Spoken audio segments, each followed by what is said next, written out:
They had a mini stroke on Thursday. She's doing okay. It's Thursday after Sunday. She has no mobility issues. Good evening, everyone. She has tingling. She's good. She told me to make sure you let you know. Hopefully everyone is enjoying the first day of the autumn. Signs of hopefully cooler weather and ideas of turkey and apple spice coming soon.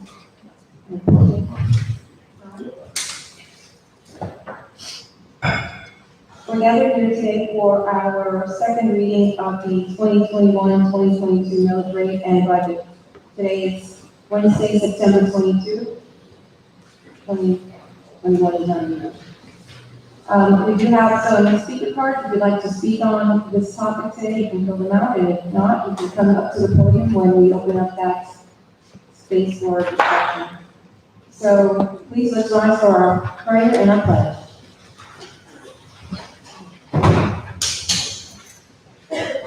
Let's bow our heads. Heavenly Father, we come to you today asking for your guidance, wisdom, and support as we begin this meeting. Help us engage in meaningful discussion, allow us to grow closer as a group, and nurture the bonds of our community. Amen. Allegiance to the flag of the United States of America and to the republic for which it stands, one nation, under God, indivisible, with liberty and justice for all.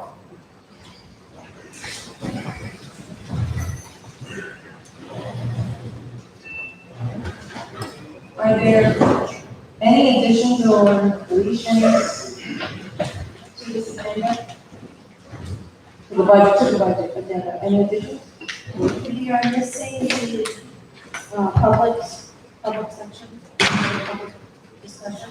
We will open it by section, but okay. And just a quick roll call. We have with us Zone 1, Commissioner Frasca, Zone 2, Commissioner Eckert, Zone 3, Commissioner Basso is excused, Zone 4, Vice Mayor Connell, and myself, the regional mayor. We also have our city administrator, Mr. Abbott, and our director of administration, Dominique Ritter. Our attorney is not present. As a matter of formality, we've had several workshops for the upcoming budget, and we've also already done our first reading, and this is a second reading required by state law. So I'll go ahead and read the title for the public hearing on the 2021-2022 millage rate. A resolution of the City Commission of the City of Lake Helen of Volusia County, Florida, adopting the ad valorem taxes for Volusia County for fiscal year 2021-2022, providing for an effective date. Whereas the city of Lake County of Volusia County, Florida, on July 8, 2021, adopted fiscal year tentative millage rates following a public hearing as required by Florida statute 200.065. Pursuant to law utilizing rates established in said resolution on August 16, 2021, the Volusia County Property Appraiser mailed a notice of proposed property taxes to each taxpayer listed on the current year's assessor roll. And whereas the said notice of proposed property taxes advised the recipients of a public hearing to be conducted by the City Commission on this date for consideration of the adjusted general municipal budget and the proposed millage necessary to fund the said budget. And whereas the public hearing has been held as specified in the notice of proposed property taxes in accordance to applicable law, Florida Statute 200.065, whereas the gross taxable value for operating purposes not exempt from taxation of the Volusia County has been certified by the county property appraiser to the City of Lake County as $129,153,684. Now therefore be it resolved by the City Commission of Lake County, Florida, for the year 2021-2022, operating millage rate is 6.85 mils, which is greater than the rollback rate of 6.52 mils by 5.06%. This resolution shall be effective immediately upon its adoption, duly adopted in public hearing this 22nd day of September 2021 at 7 p.m. Exact time 7:05. Commissioner, as you go through your package, any discussion?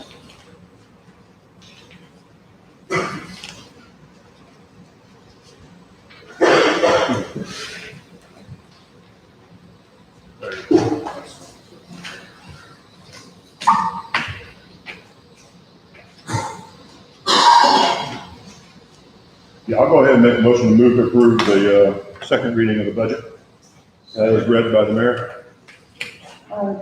Millage rate, right? Military. Did you say that? Anybody from the community wish to speak on this, on the millage rate? Okay, there's no further discussion. We do have a motion by Vice Mayor Connell and a second by Commissioner Eckert to approve the second reading of the resolution 2021-14, establishing the millage rate. All in favor, say aye. Aye. Anyone opposed? Motion passes.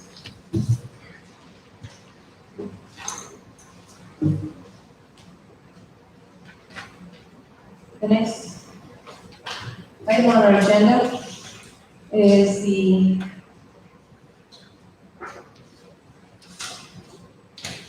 section for our 2021-2022 tentative budget.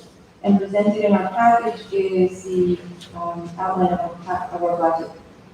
And I would like to say, Mr. Administrator, thank you for making those notes regarding the capital improvements and everything. Commissioners? There is any discussion on the budget?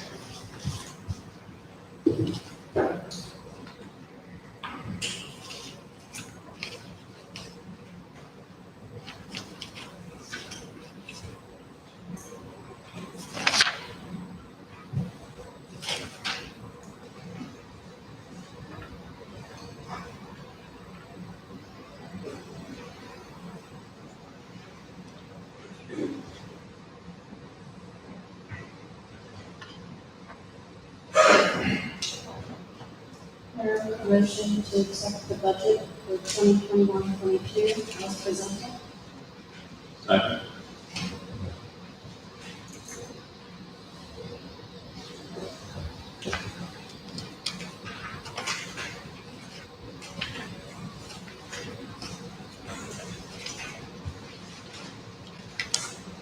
Any discussion?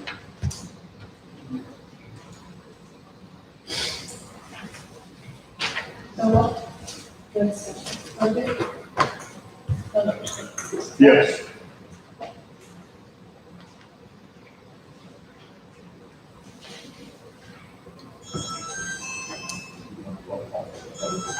And then it was discussion. Was that a yes for discussion or no discussion?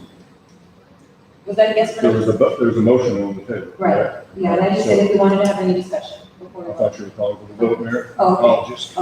I do want to ask a question, Mr. City Administrator, regarding the FRS review, how is that being resolved or still, and is this affecting the budget at all? Going to, well, as far as the FRS is concerned, I've written a letter, saying their position is correct. Our city attorney has written a letter saying our position is correct. And they're not budging, but we think they're wrong. I mean, just flat out wrong. They're not interpreting, I mean, they contradict themselves in their own letter. At this moment, all if that's not, that situation is not affecting our budget, is that correct? It's not affecting, it's not Okay. affecting one person, it affects me. I was thinking. Sorry to hear that. Professional FRS. So I don't have to worry about it. Okay. Is there any discussion from our community? Oh, that's right. Todd Preston, would you like to speak the card? Mayor, are you able to see mine? I forgot to turn on the camera. I'm okay. I'm fine.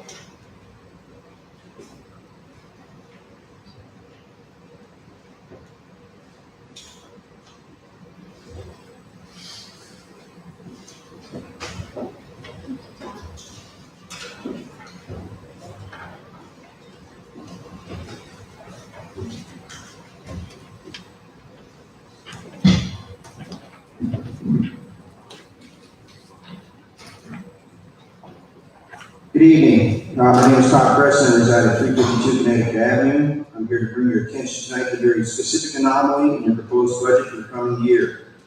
I want to draw your focus to the police department salaries and the glaring disparity of those salaries in comparison to public works and legislative staffs. It's not my intention to downplay the importance of public works and legislative departments, and I want to emphasize that I do not believe anyone in the rank and file of those departments is overpaid. However, the safety and security of our city and its citizens is of a high order, and the city therefore has an obligation to prioritize that safety and security over maintenance and aesthetics.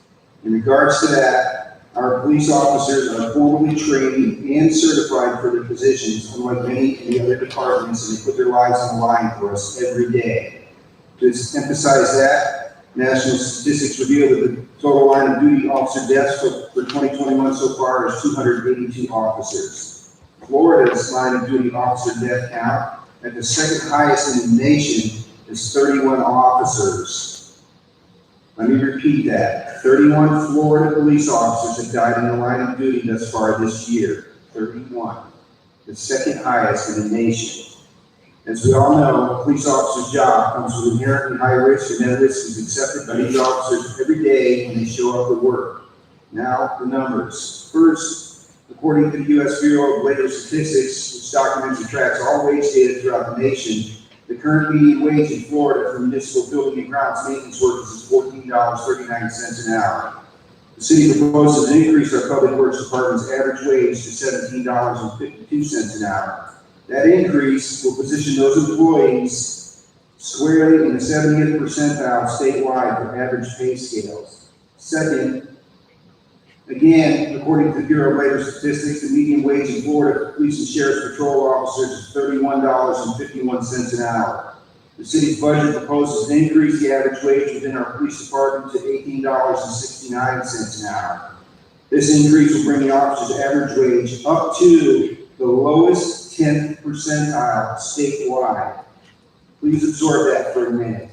You want to increase the public works department's average wage to 70th percentile statewide, while at the same time increasing the police department's average wage up to the lowest 10th percentile statewide. Now, let me read Oxford Dictionary's definition of anomaly. Anomaly. Something that deviates from what is standard, normal, or expected.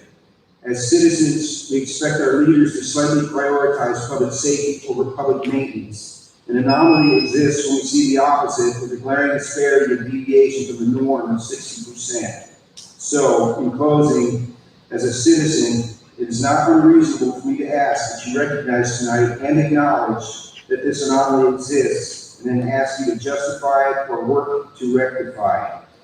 Adjusting our police officers' average wage up to the lowest 20th percentile ranking statewide is not too much to ask. Thank you for your time. Thank you.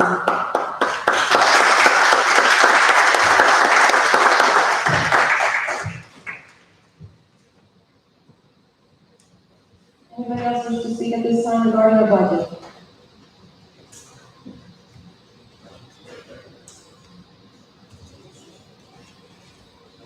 Please come up.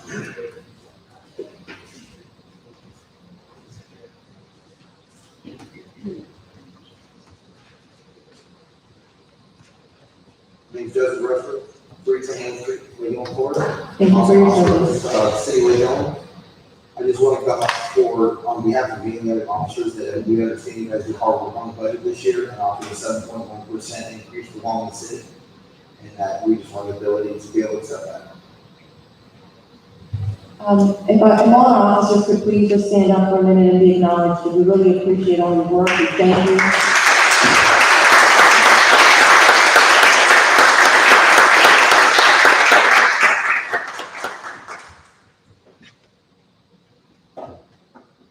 If there are no further discussions, we do have a motion by Commissioner Frasca and a second by Commissioner Everett to accept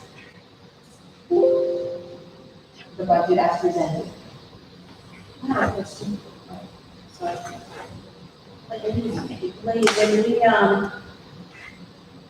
know I received the memo here that you gave us in regards to, thank you, in regards to the memorandum of agreement.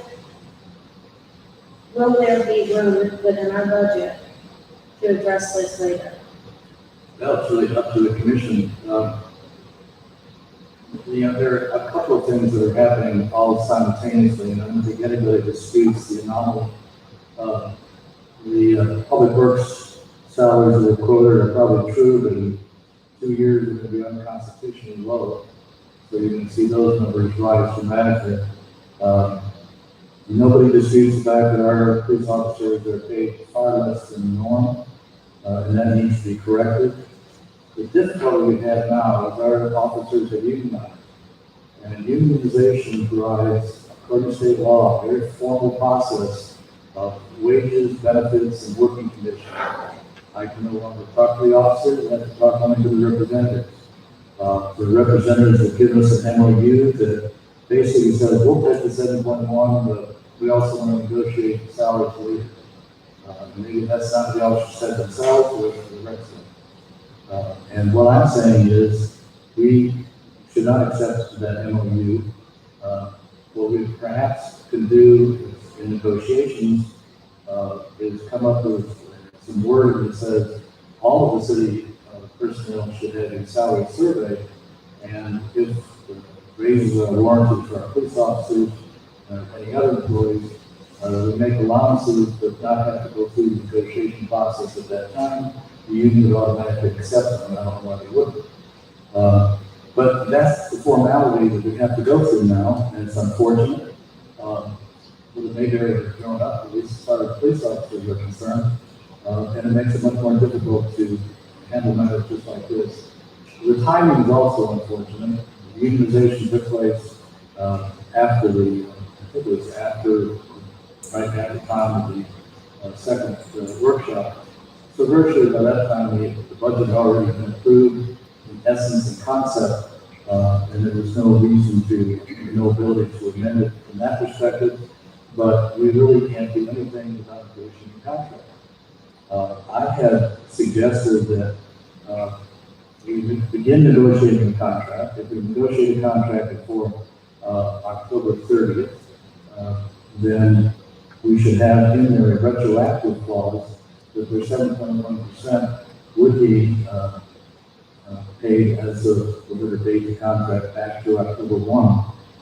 And also make provisions for the city to do a salary study, and if the city decides an increase is justified, to be able to make the increase at that time. As you know from the email I sent you today, the finance director is rather optimistic about our financial situation as we close the business on September 30th. He feels we're going to be in a very strong position. So going back to your first question, are we going to be able to handle it? I think without a doubt we'll be able to handle the increases that we're discussing among ourselves right now. But it's just a process that is just awkward. We don't have a contract. I'm suggesting we get one as quickly as possible, we make revisions for the salary mark, the citywide survey, the union agreed to accept them without further negotiation. But there needs to be next year renegotiation. I would suggest in May, we settle all of the wages, benefits, and working conditions. And so that package then is known to the city and it's simply plugged into the budget. Between police and fire, they take about 70% of the budget, general fund budget. So it is not a small expenditure. And it needs to be dealt with carefully with our union. It needs to be done carefully and much more stringently, correctly with the union. So I think there's certainly a way to do everybody what they might have done, but it just can't be done immediately. It can't be done without their union reps concurrence, which he will get from the members, I'm sure. He doesn't operate independently. He'll talk to the members, I'm sure the members will agree. Because again, we know they're low, they know they're low, but the operation does have to follow certain steps now. Have we had a salary study on our police department? We have, the chief and I talked about it, the new chief, and I have talked about several times in the last 3 or 4 months. And we've come up with numbers that I think make sense for the police department. The difficulty is, I just didn't have the time to do it for the entire city, and the entire city needs to review at one time. And we certainly want to do that. It's a priority, it's actually a priority when I got there. There was somebody who would like to work with this, salary survey was passed, it has to be done. So it still needs to be done, but it will be done this coming year. So it's all going to happen, and I know it can happen with the 7.1 coming as of October 1, with getting a contract, unless there's some unusual pitch, I don't know why it would be. It'll work on it, but it just can't happen instantly at the same as this year. There's a process now that has to follow, and again, I think it's important, but I'm prejudiced on that. Joey, did you want to come back up? Yes, I got a question also. The 7.1% that they're asking, is that based on current salary or after the salary, since we did that compression adjustment for the new salary? The 7.1 you're mentioning is the 7.1 we put in the budget for all of our employees. That would bring everybody above a $15 minimum, and that would be applied to their salary as well as everything else. But when they unionize, you cannot give them that without negotiating into the contract. And that's what I'm suggesting we negotiate the contract, we put it in there, if they finish on October 30th, and that's simply an inducement for both sides to get it done as quickly as possible. We then make it retroactive on October 1, we're back where we started. And the other clause is that the city will do a salary survey of all employees. The city may increase certain salaries, may not. But if we do, it applies to police officers, that the union would accept it without further negotiation. We don't want to reopen the contract. What's restricting us from giving them the same pay rate we're giving the other employees? You cannot give them. It's not a violation of PERC, and it's a city-wide thing. It's not billed just for them. I know, I'm advised. So it's not a violation of PERC or any union negotiations policy or nothing. But we don't have a contract. You simply cannot give them something without a union negotiation. But if they don't have a contract by October 1st, they're still city employees, they should get their pay raise that we negotiated for. But they're unionized. Are you unionized already, or are you still living? Yes, can I explain something real quick? I Okay. don't want to cut you off. So, Joseph Rushworth, police officer, also vice president of our union. So, this conversation is, we started this program way back with Lee, last our union rep has tried to get a hold of him for a while. There was a problem issue with COVID, with the city hall being shut down, that held some stuff up. We are not in negotiations with the city of Lake Allen at this current time, nor are we in contract with the city of Lake Allen at this time. Lee was presented a MOU, which is a motion of understanding from our union, Brett West, saying that we accept what you guys came up with at 7.5% of the game. That's not something that we came up with, and we're just accepting what you had. We have been directed by our union rep that it is very legal, and it's very correct for us to be able to accept that because we are not in these contracts. We were given a response that Lee contacted the state attorney, or the state attorney, stating that we should add to our MOU that we no longer negotiate for any more raises until October of 2022. Now, Lee stating that we can't do an MOU to accept the money, but then why did the city attorney add a clause to our MOU for us to put in for you guys to accept? Because if not, then the MOU would not be set. If Scott's not saying add this to the MOU, that's what they want to do. After that, we were corrected on the percentage because it was messed up to 7.1%, which is what you guys decided. We had no argument to that. The only thing we want to do is accept what you guys came up with. Like I said, there's no negotiations from us. We declined to put the second paragraph into the MOU under to the respect that if something happens in mid-time this year or something else, that there's talk that we can raise our rates to be closer to other agencies. We want that availability to be able to talk to you guys out of each. We understand you guys do our raises or make those decisions, and we want that availability to do so. As far as the contract itself, it has been pushed right away. There was issues with City Hall being closed and stuff with COVID. At the current time, we have the issue that we're underneath a interim chief. We don't have a permanent chief at the moment, and as of yesterday, you guys are also into the position of hiring superintendent. So to try to rush out on you guys and everything else, because as far as we understand, you guys made the decision when we go to do this contract, and we still got to figure out a way that we can, as a union and our union rep, facilitate that so that we can make that work between us and as a union ourselves and the police department. We're not here to beat anybody up. We want to keep fair, open relationship with you guys and talk like we've always had. And for the most part, honestly, most of the stuff that we were going to look for, Chief Mullins has already reached out to you guys, and you guys and Chief Mullins have done an excellent job getting the stuff that we need for the most of the department. So right now, you have a new fleet of cars coming and radios, correct? Yes. Okay. And And we what have were your tables ratings? and the And tables. tables, yes. Well, this is an issue we need to address before we approve the current budget, so I'm withdrawing my second.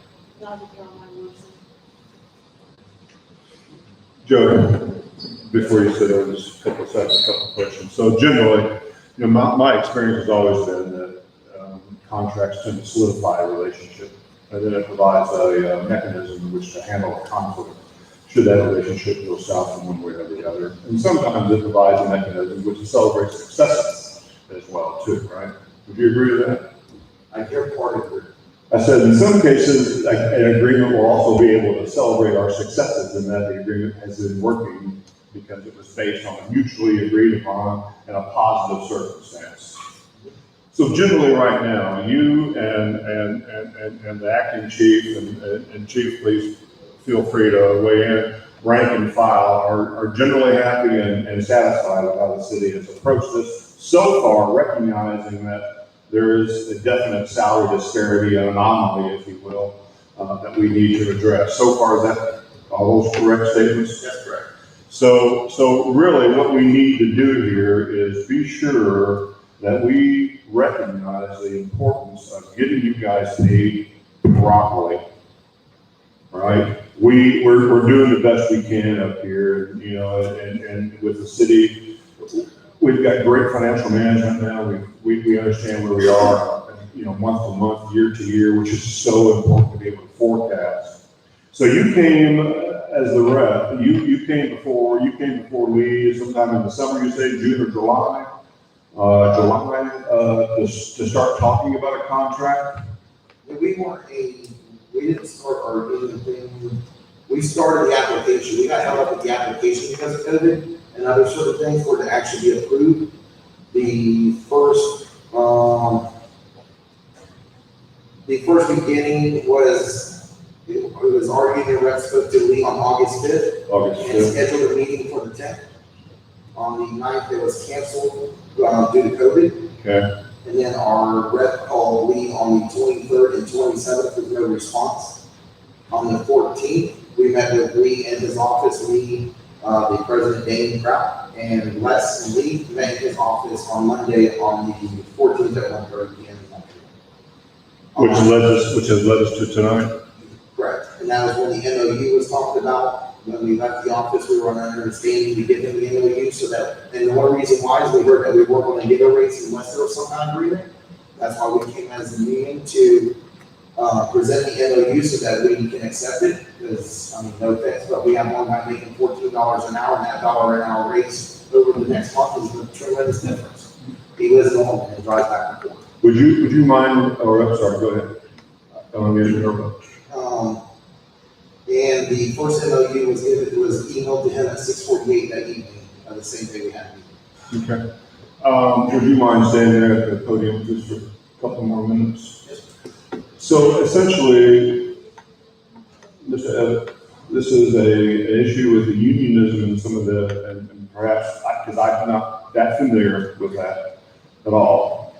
This is an issue with the official unionism of the group, correct? That we cannot enter into a contract negotiation now that would be reflected in our budget. So No. help me understand my disconnect here. Okay, I've written to Les, the union rep, and encouraged him to meet with us so we could complete a full contract as soon as possible. Just so you don't misunderstand, the money for the 7.1 is in the budget now. It is a question of procedure of once the contract is agreed to by the city and by the membership, then the 7.1 will be paid, and it can be paid retroactively to October 1st. My suggestion that we negotiate the contract to at least by November 3rd, I'm going to check, October 30th, is to make sure that either the dilly-dally on the community get the contract finished and over with. If it is under the 30th, this is my suggestion, then the 7.1, which is already in the budget, be paid retroactively to October 1 for all of the officers. My wording change in the MOU is to protect the city, so the city did not pay 7.1%, which is a rather significant step up, although not enough, but still a good step. And then protect the city so we're not forced into doing the second unfunded, unbudgeted amount that you would not be willing to agree to. You may be willing to agree to it, that's fine. That would be the reason for the inclusion of that additional language from the city attorney. And actually, the language I suggested in the MOU is probably better supplanted by the language that I put in the last paragraph of the email. It's simply that if we come to a decision by the 30th, the union contract, we get the right, the city gets the right to do a salary survey for all of the employees. And if you feel that raises are appropriate, we'll find the funding for it, and it will be allowed to be given to the policemen without renegotiating the contract. Understood. You're gonna have to reopen the contract to insert that, and that opens up everything else for discussion. So I wanted to confirm, because I read that correctly too in my mind, but I just needed to hear it from you that our budget did include 7.1% already. I thought I had it as well too. So I would be amenable, fellow commissioners and mayor, me personally. I understand too, from on behalf of the PD here about looking at for 2023. I know that we'll be going through another budget workshop for that, and I know that this commission will be addressing salaries again. We have to. So again, an agreement is mostly there to ensure that the parties fulfill their word, so to speak, that we created here. And frankly, knowing that the raise is already in and having confirmed that, I still believe that we can go ahead and approve the budget tonight. And if Joey and the rep are amenable to the suggestion from the city administrator, and with all due respect to the city attorney's language, I appreciate him looking out for us generally in this respect, but I also know that we will be discussing, I know we will be discussing these again come June, July, or July, August, when we start our budget hearings again. So you're asking that for us to accept their clause into our MOU? I'm just, as it's open for discussion right now. I'd be amenable to that, but I'm always open to discussion up here. There's been several times where I've made U-turns and loved it. There's, real quick, because you were asking certain questions, Les is our union rep, and he is more than glad to answer some of your questions, if that helps you out on his point of view of the MOU and stuff, and how that goes forward. As far as the only reason we're, like I said, I spoke to a few of y'all, and I apologize for the ones I did get on to. I worked late, so I had to work. So I tried to do all this in a very quick time frame of tonight. I know that Lee keeps bringing up the protect the city. So under my understanding, and I could be corrected if I'm wrong, if I say this wrong, please yell at me, that you guys are not entitled at any point in time that you have to give us a raise. So even if this was not added into the MOU, like Lee would like it to be added in, or Scott Simpson, saying that we can force you guys to a raise, there's no forcing to a raise. As a matter of fact, as we were put to by our union rep, is that for us to even enter the MOU actually blocks us from even asking for more, or did you not come back with the pressure and say that we gave you this percentage with the rest of the city. But we, like I said, when I spoke to a few of y'all, we are accepting of what you guys are doing, and we know that going into the future, if there was a time of financial difference or availability of that to happen, that we know that we can approach you guys as a union or police department, but we're unions, I guess it would be, you can say union, and have a conversation. At no point are we looking at trying to demand. Oh, I never thought that. And then I'm just saying, because that's the way it seems like it's being presented by, Lee and, the thing, but. Well, thank you for sharing. I know, bring less up real quick. I don't believe that's the case, but thank you for sharing. For me personally, as a commissioner up here, I want to see that you get that 7.1% starting October 1st, fiscal year 2021, 2022, right? I also want to see you guys get raises come 2022, 2023 as well too. Whatever we have to do internally for the language for this to work this way and to be sure that we all leave here in a good spot, that's what I'm about, right? We just want availability that if between now and 2022, 2023 will be the next one. Thank you, Joe. That's all I have there. Is that even if the city came into a financial thing, say come in July, and the city was open to, or somebody presented besides us to get us up to a pay rate of other departments, that we have that availability to talk to you guys. We feel that if we sign this MOU the way that was presented, that they wanted to add us to it, is it blocks us from even talking to you at that point to even get that raise. So it kind of stops us from even having a chance. If, say, July came up and you guys say, hey, we're in good standings, if we could bump you guys up partial way and get it even before the next budget meeting, it's a stepping stone. We just don't want to block that out and have a conversation. But let's add something to answer, I think, if you don't mind. You have some input? Some input? And do you want to speak on something, or? If I can, just for a moment, I have to look on that. Yes. So let us make a case that we just addressing it. Mr. City Administrator, did you want to wait also? Or did you want to add something? The conversation's starting to confuse me. What I was advocating with this memorandum was that we do away with the MOU, And have a contract. discuss it, negotiate a contract on October 30th. In the contract, we provide retroactivity for their 7.1 to October 1st. If you don't do the agreement by October 5th or 15th. But anyway, the money will go back to the 1st. And in the contract would be language, the city has the right to pay additional sums of money based on a citywide salary survey that we undertake in a year and without reopening contracts, or even without object, which sounds silly, but I don't know why we would have been. But that's, I thought that was a much cleaner way to do it. Than the MOU, it just clouds the issue. What Les and I need to do is sit down immediately, hammer out the agreement. You know, these things are after, Burke's been in this for about 30, 40 years. And there's a million sample contracts out there. We want one unique for us, but that wouldn't have to be all that unique. And plus, we're unique in that we're a city administrator form of government, not a city manager form of government. So sometimes the vendors would also, I mean, no disrespect, sir, sometimes the vendors come in and not realize the nuances of the city government. Yeah, that's true. But anyway, I guess just so we all understand, there is money in the budget at 7.1. My suggestion is we do the contract as quickly as possible by October 30th, give them retroactivity to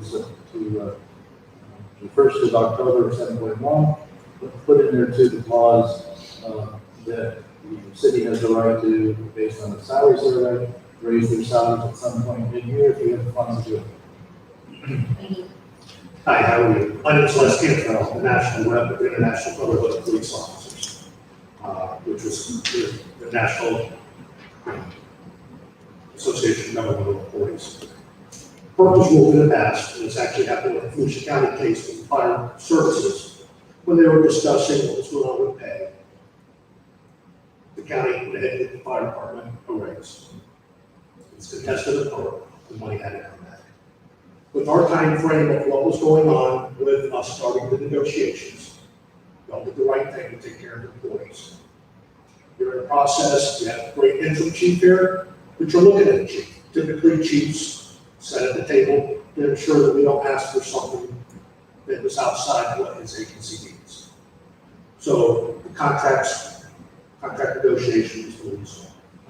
In order not to penalize your agency, I contacted our legal and said, what can we do without a contract in place to ensure that the money that was already set up from the council was there? I said, oh,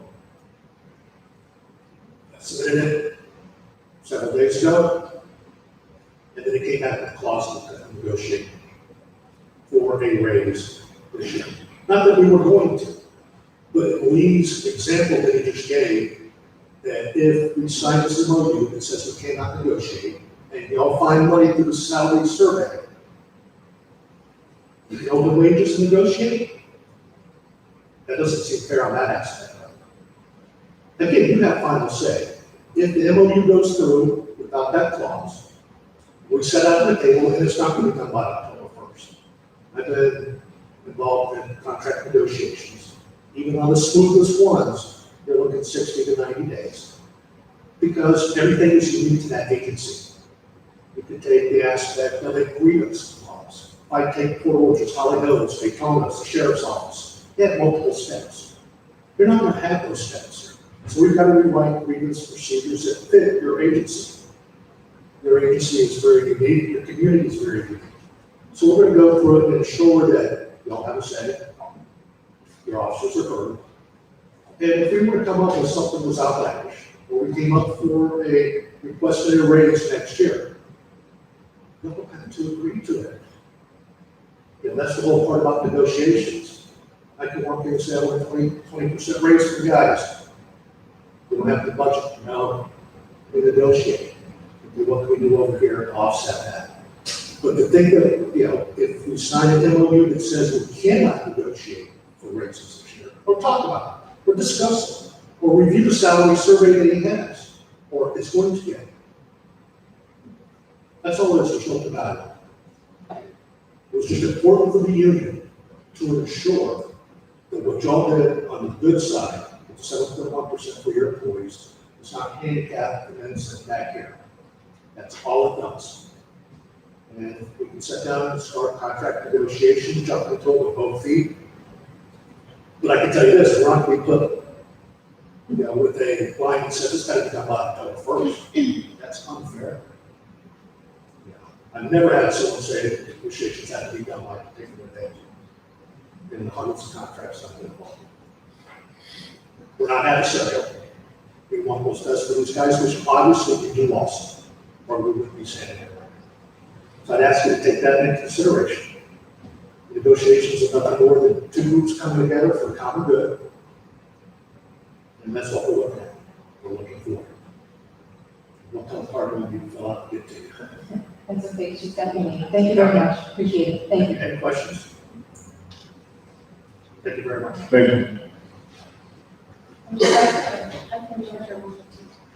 Well, having sat on the other side of the table as a union member, negotiating contracts with the city, fire department, well, actually it was with the fire department, they weren't a city at that time. I have never seen a contract go, he said, what, 60, 90 days? I mean, ours were 90 to 180 days. So, I don't think we need to we've worked under MOUs in our contracts many a times when the city when we did become a city, and they had pay raises for all the employees, including the firefighters, and they started saying, well, we can't give it to the firefighters because they have a contract, they have to negotiate. And we said, no, we'll agree to that pay raise, we will not add that into the current negotiations, that'll be a future negotiation for a future year. And I'm sure they're willing to do the same thing. We would accept that. They want to have 7.1 and the ability to discuss wages. Well, that's And it, That's what they have to have. You have to have the ability to open and negotiate wages to be able to get it for the future. If you block no, I don't want every contract is a year long, and the difficulty in all this is we agree with them. They are underpaid. And we probably could easily justify another increase and be able to afford an increase. I just want to protect the city from, I want the city to be able to follow the procedures and know that they have the ability to reject, which you do at any time, a provision in the contract. And there's an appeal process that goes forward, and even then, you still could reject it. So you have a great deal of authority on your side, but I don't want to have this situation either. And to me, it'd be much easier, the MOU, if the MOU said, this is your wage increase for this year given by the city, there would be no other negotiated wage increase, as you said. That's how we said it in our MOU, but they rejected it. We're also allowed to have non-public workshops on contract negotiations. We just cannot approve anything in those times. Oh, you for direction to the city? Yeah. Yeah. Yeah, oh, yeah. So And this we is try to hard. set up those with us too when you're negotiating contracts, so it keeps us in the loop. And then it makes it easier for us to understand what's going on. But I think that the MOU without that requirement or restriction in it is a great idea. I'd be willing to approve. Matter of fact, I make a motion, we accept the MOU without that restriction. Well, As long as they know that future pay negotiations and the contract negotiations is for future, not for current. then you'd accept the wording that I suggested, because that's exactly what it says. If you say without that, you can say what you can say, but it doesn't say that in the MOU. Well, PERC allows them, with an agreement with us, to go into contract negotiations anytime over any issue. So whether it's in there or not, they have the right to negotiate it. For the changes, but not for, once the wages, benefits, and working conditions are set, if there's something substantial that would call the attention of negotiation, the classic one in today's world is, mandating vaccinations for people in New York City. And even there, objecting. And they say, you can negotiate that. We cannot just demand vaccinations for our people. That's one example. Maybe one different. Well, I would be in favor of supporting the MOU as they presented it without the clause. And I mean, from my understanding, ultimately, the commission makes the decision on if agreement is brought up in negotiation. We don't have to accept if the terms are out of our budget at that time. Let me tell you, we brought under tremendous political pressure to approve.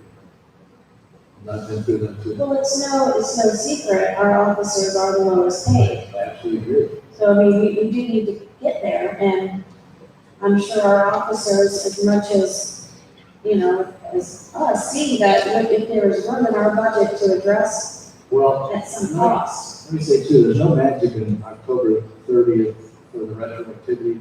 Make that November 30th, December 30th. Personally, I would like to get the whole thing over with and negotiate, sign and finish. My desire was to have that thing completed as quickly as possible and get the guys paid back to October 1st. And you don't have to worry about the MOU, you simply do the contract, the first one, and from then on, you really talk about the changes in the contract, not the contract itself. Please understand me, our officers are already underpaid. And, Yes, they are. the 7.1% is, for some, it's gonna make quite an impact and difference. To have them wait on that for up to 3 months, could possibly, it's not fair. Well, Just, then, again, my wording, I would suggest we scrap that second part and simply say that it's permanent for the year. And simply say the city reserves the right to do a salary survey, and it may increase the pay for various employees, including police officers, without the need for further negotiation. And poof, if you agree, that's in the contract and done. can you read that?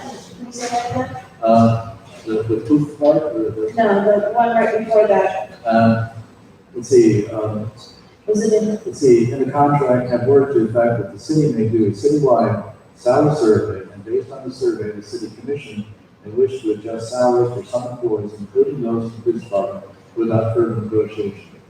okay, So, but that was, that's that was not, my, but that would be effective October 1st with the 7.1%. So the contract that, the memorandum of agreement that they presented, rather than having the clause that removes the negotiation factor, this is what the wording would be suggested to see if they accept. that's my suggestion, is that the MOU could then be signed, and there's no, I would like to get the contract finished, but there's no pressure to finish the contract, before we go in the next calendar year for budget. But then the city has the right to do the salary survey, and any increase in salary would be based on that particular salary survey deemed appropriate by the city commission. That's one question. This is where I kind of stand personally on this. I've talked to everybody on this one, but my feelings about this is throughout last year, Lee went for his department and asked for raises for certain individuals in his department. And there's certain individuals got the raise, rightfully did. We're not against anybody in the city making money. And we're not trying to separate, say that we're special with anybody else, but we've been left behind for many years. And this is our time to kind of just stand up for ourselves and say, hey, we'd like to be somewhere. That's kind of where we stand. We've had other department heads, Ricky Wallace, ask for raises for his people in the middle of the year, not during negotiations and not during a budget hearing, and got those raises for somebody. So why is it that our department has to stand by to accept the raise that everybody in the city is getting? And we got some piece of people who are saying that we can't have that same line. Am I mistaken that with what you just said, they would be able to accept their raise of 7.1% effective when everybody else receives it? And it will leave them open for, for conversation to negotiate further.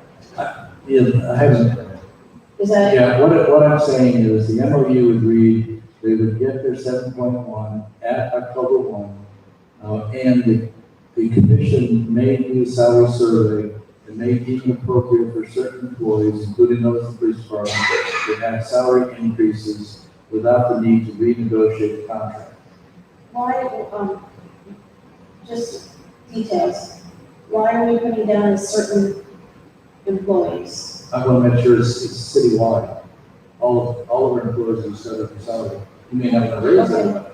And I'm not saying that that shouldn't be addressed, but we have addressed departmentally, different, we did, like Joe just said, we've done with Public Works, we've addressed, pay increases, we've done it here with administration.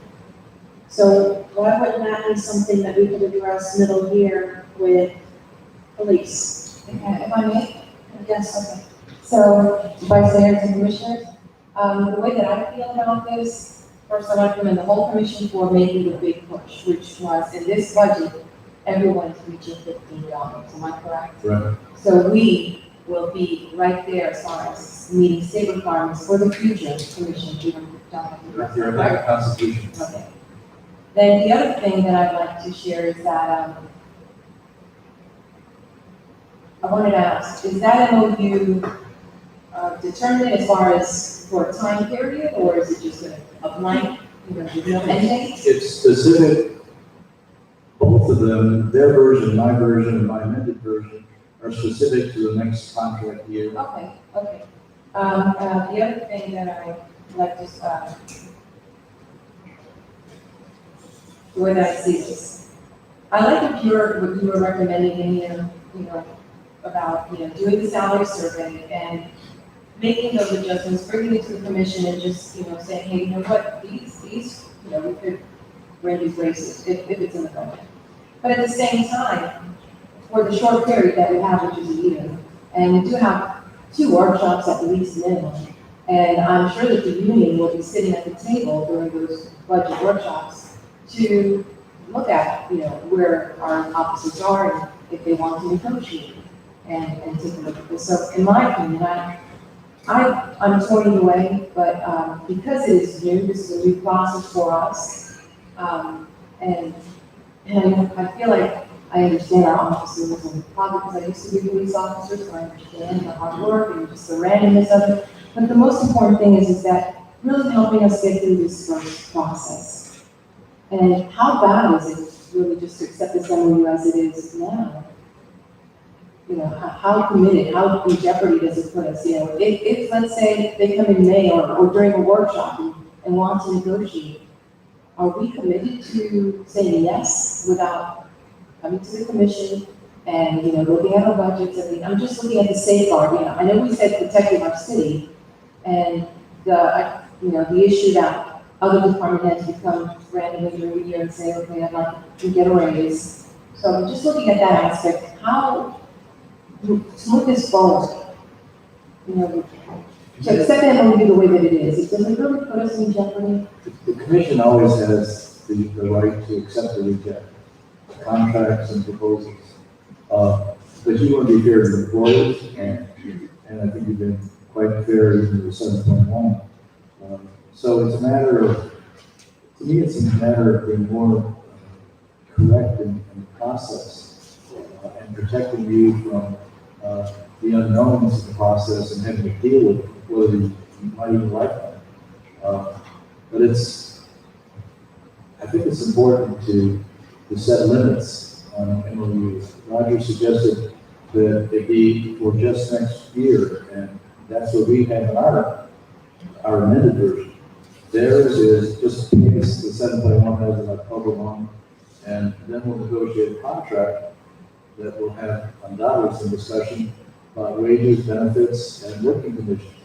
And again, costs are not just wages, they're benefits, they're time off, they're vacation days, it's how you calculate them. It's just, there's a whole grouping of expenses. And, we just are about to adopt, hopefully sometime tonight, a contrary, a budget where the police department is the largest single expenditure, $660,000 for the police department. It is absolutely necessary, nobody questions it. It's a big number. And even minor tweaks in that department are expensive. I would just ask that, I think the wording I've given you and the amended version will protect you, it gives you the right to make the salary adjustments that are certainly needed based on an objective criteria, the salary survey, and other subjective evaluation. But it's obviously up to you. How do we get quick there? things. First of all, I just want to say that don't get us wrong on anything, and I'm pretty sure all really, we are all very, very grateful for the 7.1%.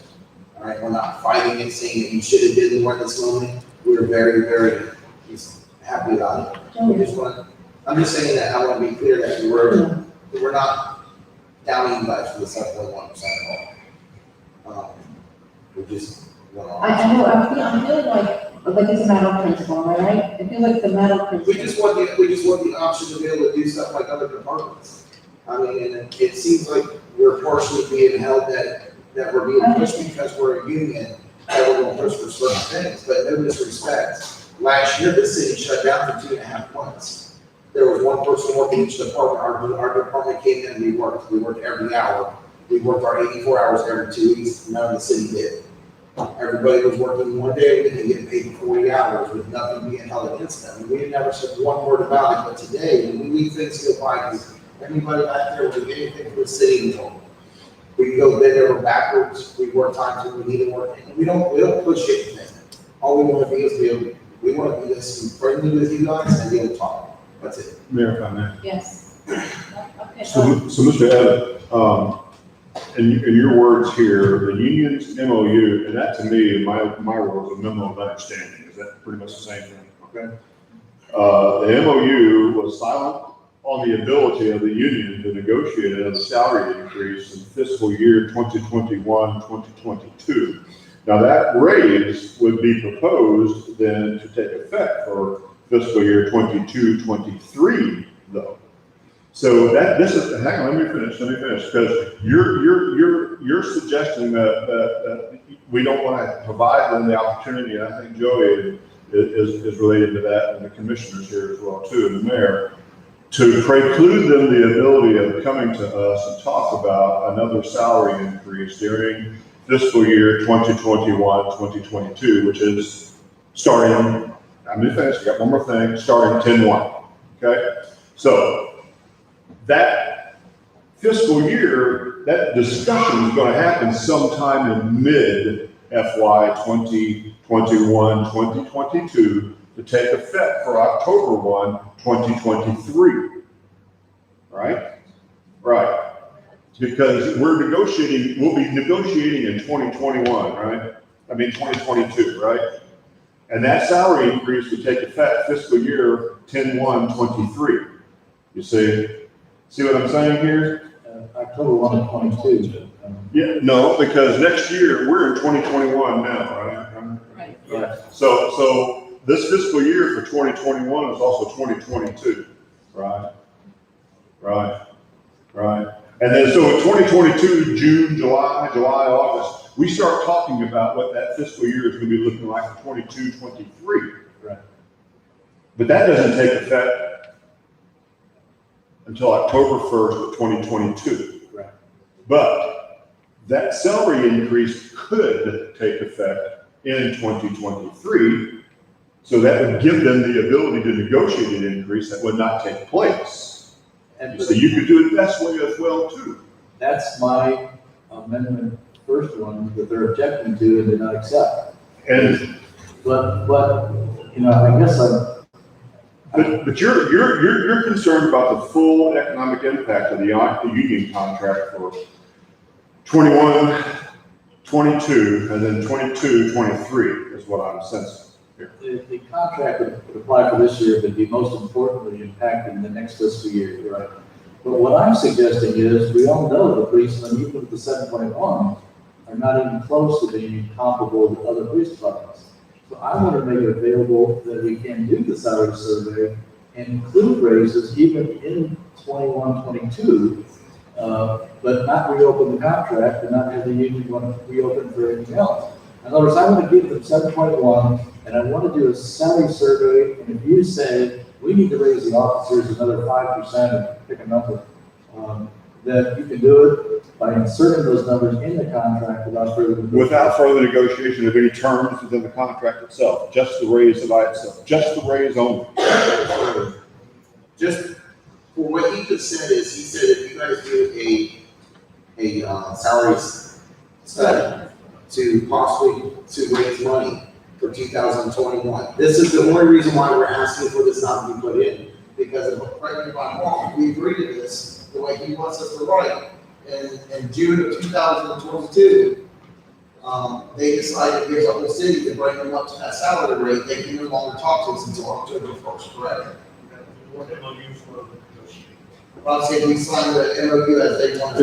It's positioned. So that's why the only reason why we're against that clause, because if you guys decide to bring us up to the salary, you guys cannot talk to us until October of 2022 with the clause that they want us to put in. And I'm reticent about agreeing. That's not true. Yeah. I'm actually, I'm trying to I make understand, but I'm it. saying as negotiations. Let me finish, I wanted to see what you have to say. Well, I think I'm repeating myself. This particular contract would go from October 1 to September 30th of 22. Around May of 22, we can sit down and start negotiating the next contract. But in the meantime, for the fiscal year starting October 1, we have the 7.1 at the beginning and a salary survey that indicates the commission feels it's appropriate to grant other raises for the policemen and others in the city. And that would be effective for them on the date you select in the next fiscal year of October 1 to September 3rd, without further negotiation of the contract. It's simply inserted into it. But it's our choice. That's all I want to say. Right, Roger, you have something? I don't remember what it was I was talking about. When we do the salary survey, we can still do the salary survey, no matter if we do the MOU or we do the contract negotiation. I'd rather do the MOU so they get their money up front. After October 1st, they're going to go out to the International Association of Police Officers, get their international or their salary survey from the new raises that everybody's going to get after October 1st to find out where they stand in the new year. That's what they're going to negotiate on for their next pay raise. We're doing the exact same survey, but we're doing general municipal, which It's similar. has the same information, but more departments. They'll prepare themselves to obviously very well paid, they're usually sheriffs, sheriff's officers, and, we are simply a different type of community. And we'll make that argument, they'll make their argument. Ultimately, you're gonna have to decide. And if they're only gonna do year-by-year contracts, now look at doing multiple-year contracts. Now, some places do multi-year, to spread the pain around, these are not fun to do. And you built in, percentage increases, but we have a difficulty right now that our people are not well paid. And they do need to have the salary survey information to know the appropriate number. I just want to protect the city from having to reopen contract, give you the option of suggesting recommended raises without going into the negotiation process. Then give us the ability simply to insert them into the contract. And they get their 7.1 at the beginning, which is already funded. Commissioner Garcia? You want to go into this? Like I said before, one of the big things with negotiating contracts is everything's on the board. And we're already having the cost of paying for vacation time, sick time, part of the insurance, what hours they work is, I guess, determined currently by the police chief. And now they're going to be negotiating their hours work, which scale they're going to use, and stuff like 10, 12, 14, 10, 14, 12, 24, or whatever, whatever they end up agreeing that they want to do. But all that in the long run does cost, because we talk about the salary, but it's like when we negotiate the firefighter salary and figure everything in, you might as well double it and cover everything else.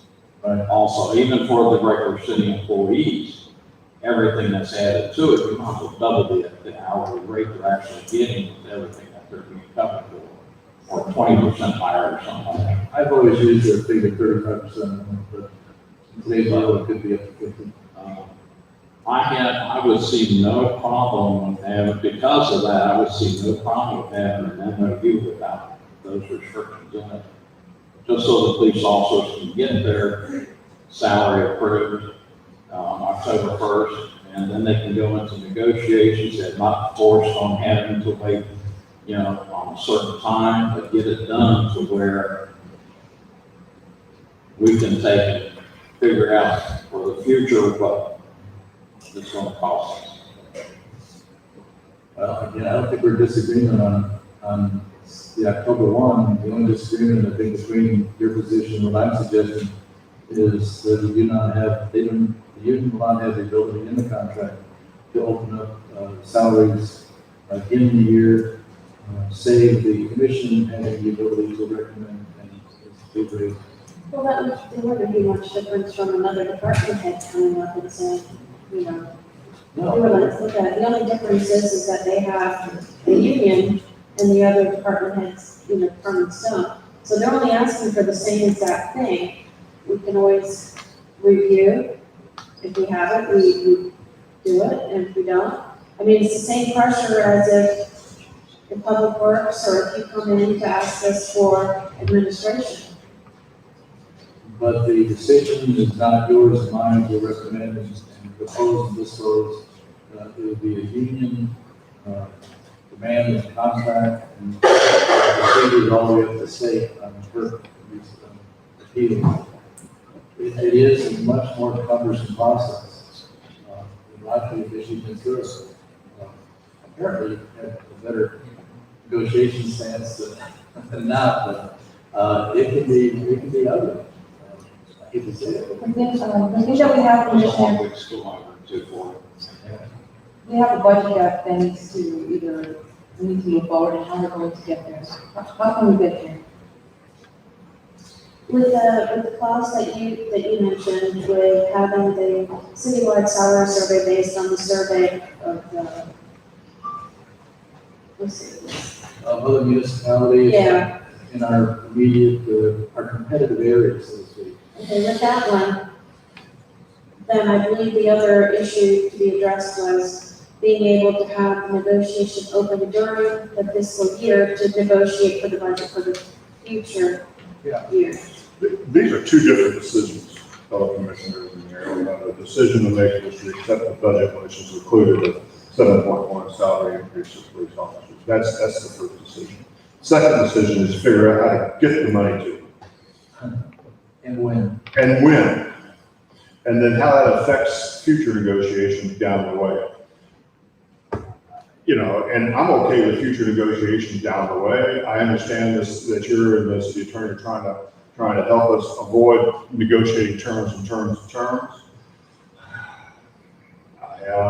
lot of my contracts are year to year, and I hate year to year contracts too. I don't hate, I just like the process of getting to the new term. But at the same time, sometimes there's things in the marketplace that affect those terms, which is beneficial for a year to year contract.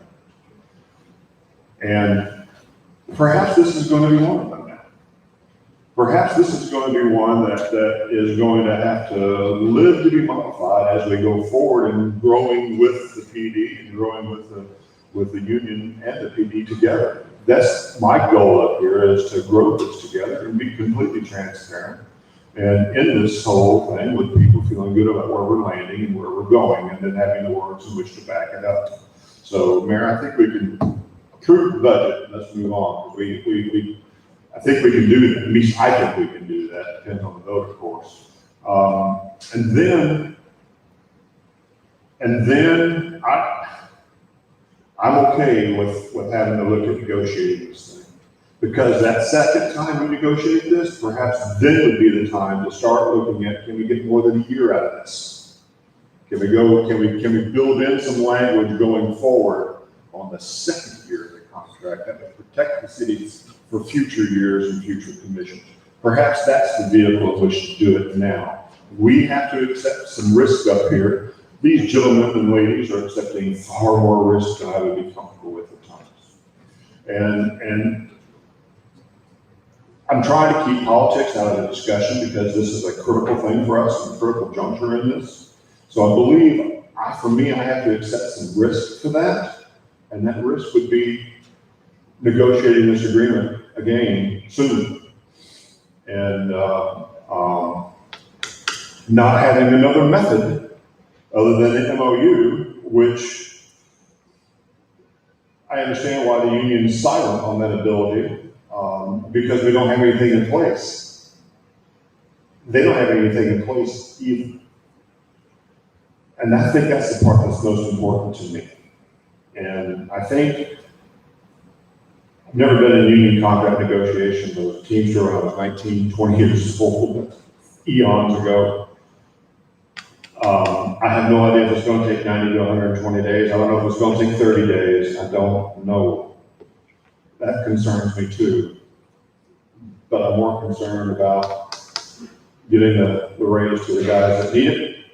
And then we have to accept some risk in doing that. I'm willing to accept that risk, and then I remain accountable. And, there's some things in this world that just has to be played out. And this, even with professional advice, and this may be an area in which we just have to let this play out. Even with sound professional advice, if this commission decides to accept that risk of negotiating this agreement again sometime in the next year. But again, if I'm on this commission then, I would want to see that agreement a little bit longer life for me. That would give us the protection of the city. And we give these guys the understanding that the city is committed, not only to raising their salaries and income, but committed to raising the salaries and income of the employees, including yourself, Dominique, other staff as well too. Something we routinely look at and have to and want to, and we're in a good shape financially, which to feel good about that. We are. So, and I don't see that changing too much, even with this real estate climate. This year either. Next year maybe. I'll see you for this year. Well, I trust our commission, and I trust our staff and our police officers to have that open contract to where they accept the 7.1%. And allow them to come in if need be, if the salary study is done, to come in to negotiate. Because this, like Vice Mayor Connell just said, this is our first couple stumbles, but we're gonna get it right. And I trust that they're not going to try to take advantage, because at the end of the day, this is their home. And we're all family. So I would be more than happy to make a motion, if I can, for, you got it? Okay, we'll send it over this way. Make a motion that we accept the MOU without the negotiation clause and to include the 7.1% pay increase in 1/21. Second. I was actually going to suggest you do the budget first, but that's okay. Sir, what was that? I was going to suggest you do the budget first, but it doesn't make any difference. One's a policy, one's appropriations. Correct. That's fine. So just, so I understand it, it's the MOU as the union has suggested, and giving them the opportunity to negotiate again the wages in the next one. One of the hardest things is making a decision about having the two to compare before me. I'm only out this one memo to read by. Oh, and we're all in uncharted waters. Again, I want to protect the So I'm commission. not exactly sure how they worded theirs.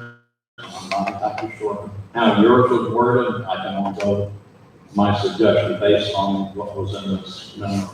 If anything, you may be able to accuse me of conservatism. This is our first foray into unionization in our town. I want to protect the commission and not put you in a position where you're going to have two negotiations for salaries for one group of employees and not another in the same year. So, but it's up to you. So there is a motion that was read by Commissioner Eckler. Do we have a second?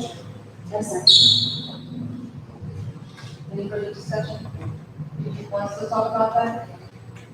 No, I was just gonna get some of him in case he needed help Oh, with that. okay. No further? Go ahead and vote. Zone 1, Yes. Zone 2, Yes.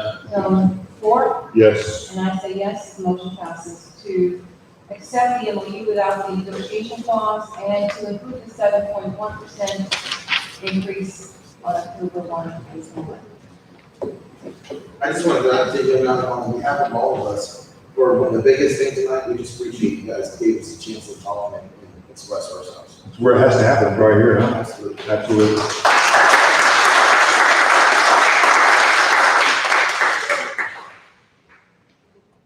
Okay, let's go on to the next item on here, which is resolution 2021. Oh, I'll make a motion. Yeah, remember what. do you want to do it? Yeah, I returned it to Joe, and all the intents that I I had. make a motion to approve the 2021-2022 fiscal year budget. Second. We have a motion by Commissioner Fresca and a second by Commissioner Eckert to approve the, You're really adopting the resolution. uh, Motion to adopt the I resolution. haven't read the resolution, we're just, We did 2021-15. the first one, There's two resolutions. Do- I haven't done that one yet. First one was. the resolution would be adopted the budget, so we can Yeah. read it. Okay. Thank you, Mr. Administrator. That's like moving on to the reading resolution.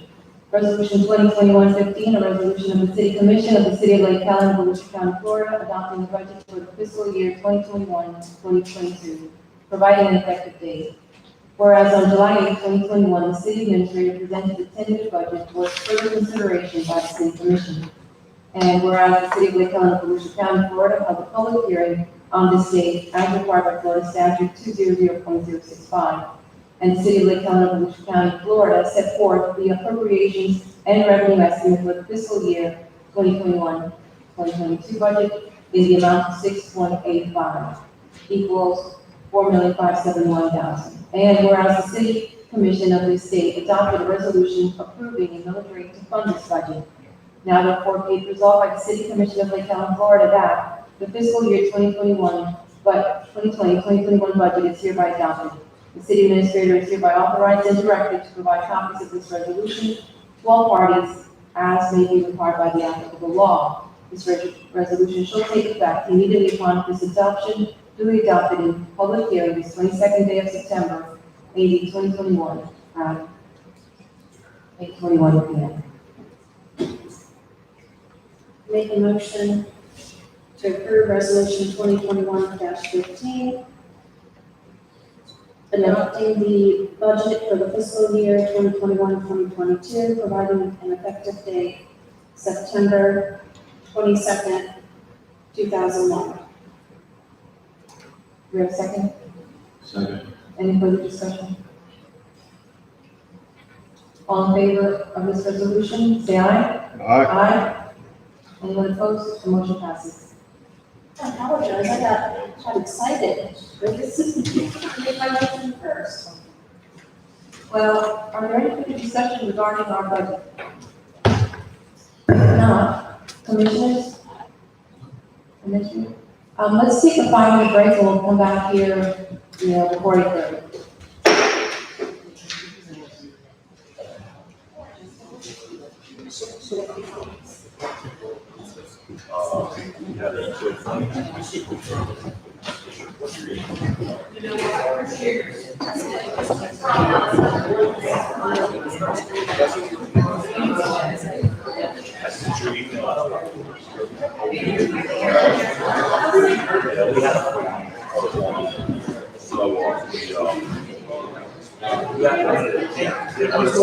The last one. For that short study, that's the big thing. The rest of our week.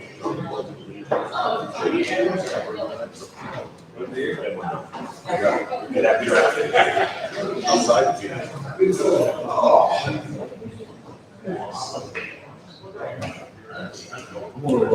it's up to you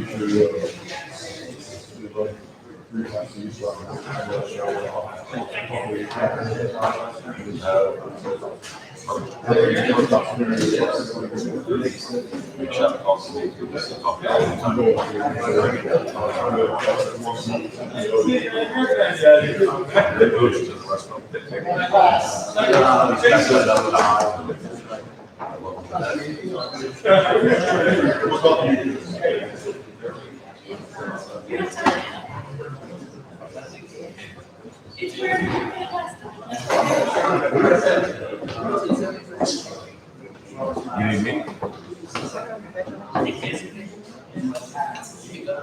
Okay, I'll put you on the phone.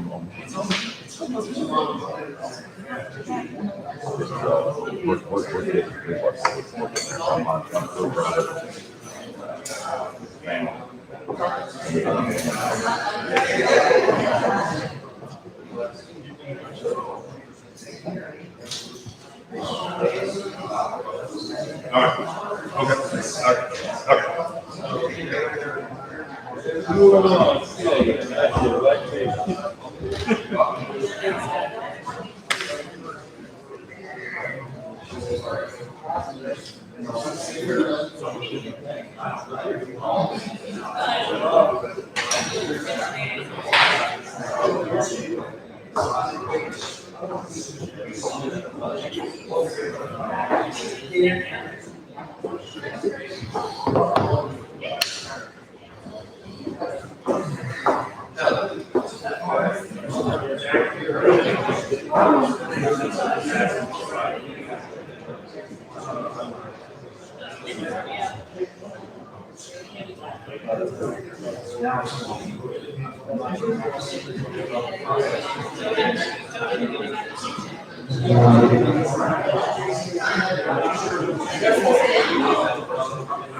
Sir.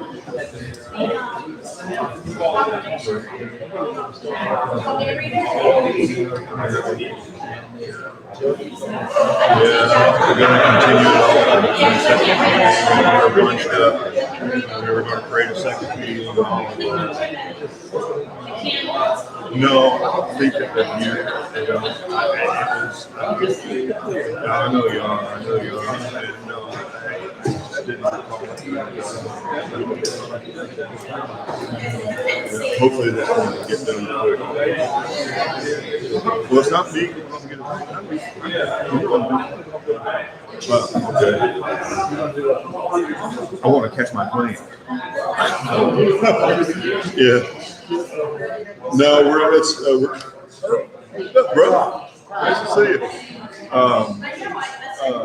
40th wedding anniversary this weekend. And that trip that got canceled, my COVID trip that got canceled, that we're doing that now with that same guy on the West Coast.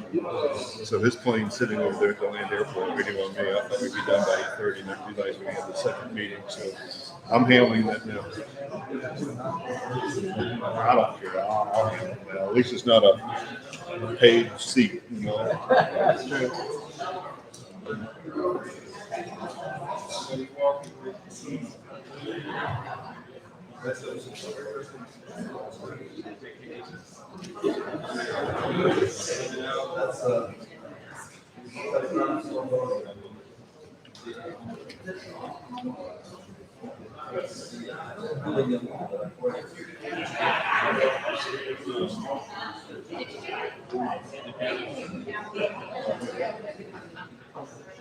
Well, yeah, they tend to be coming out.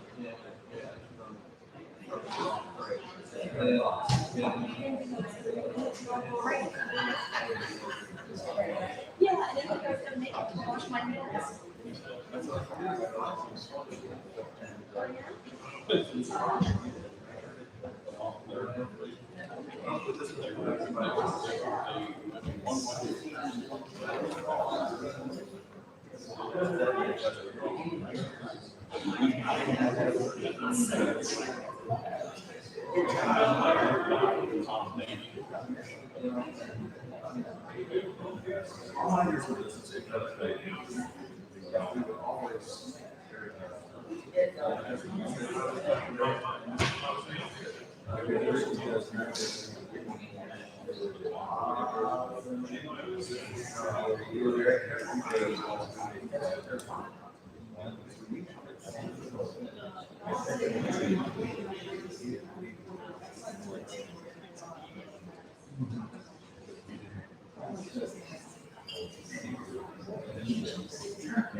Thank you, let's reconvene.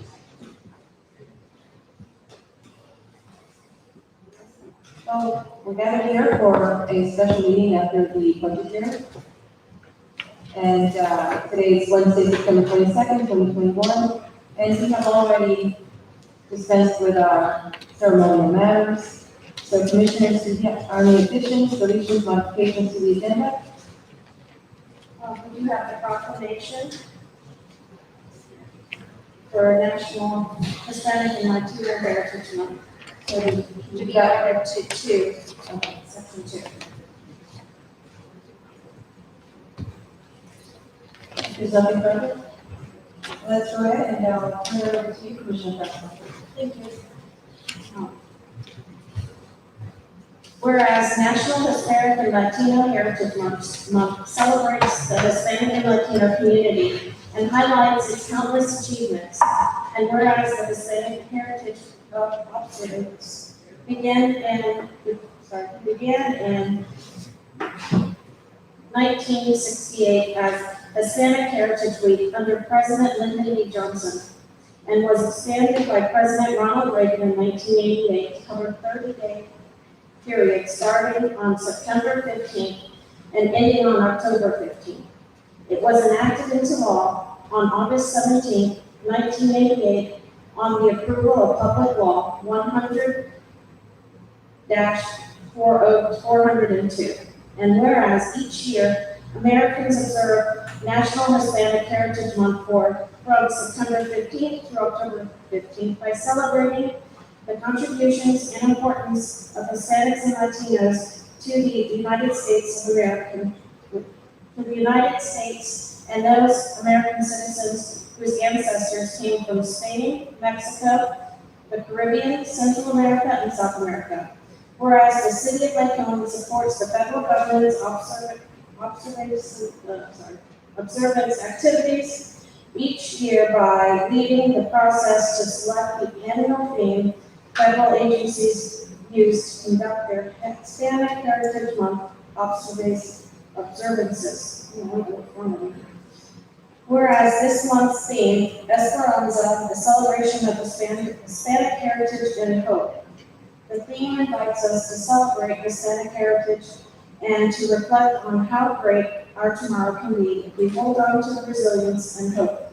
It encourages us to reflect on all of the contributions Hispanics have made in the past and will continue to make in the future. It is also a reminder that we are stronger together.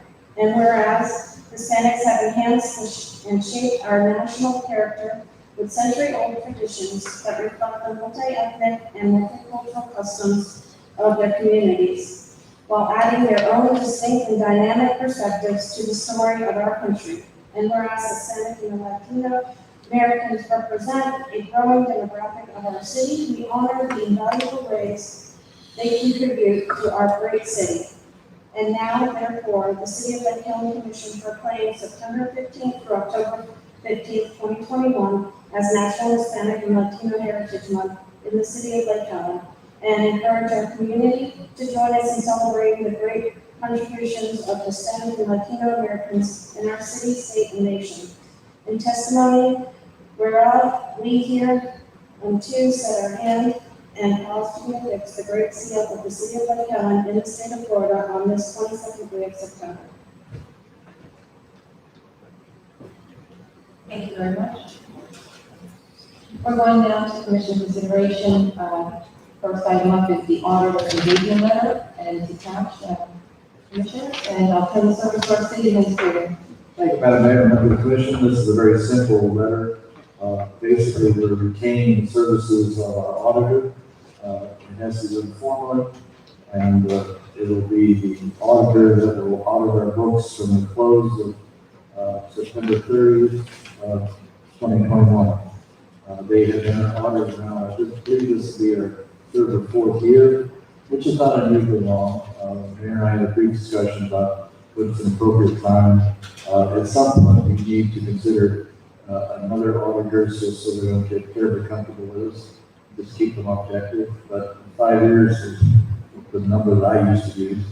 But in any event, I'm digressing because I would recommend, we can start over. I would recommend this letter to you. For acceptance.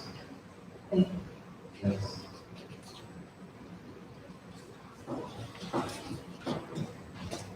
So, Zach Chalifers firm, they prepare the financial statements for us. Yes, and they worked closely with this company, they recommended them, and James Moore stopped the audit, they took over.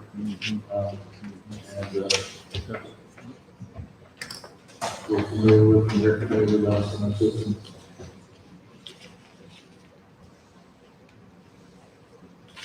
Commissioners? Any other? Do we have a motion? Yeah, I make a move to accept the renewal agreement for the current days, city auditors. Second. Anybody wish to discuss?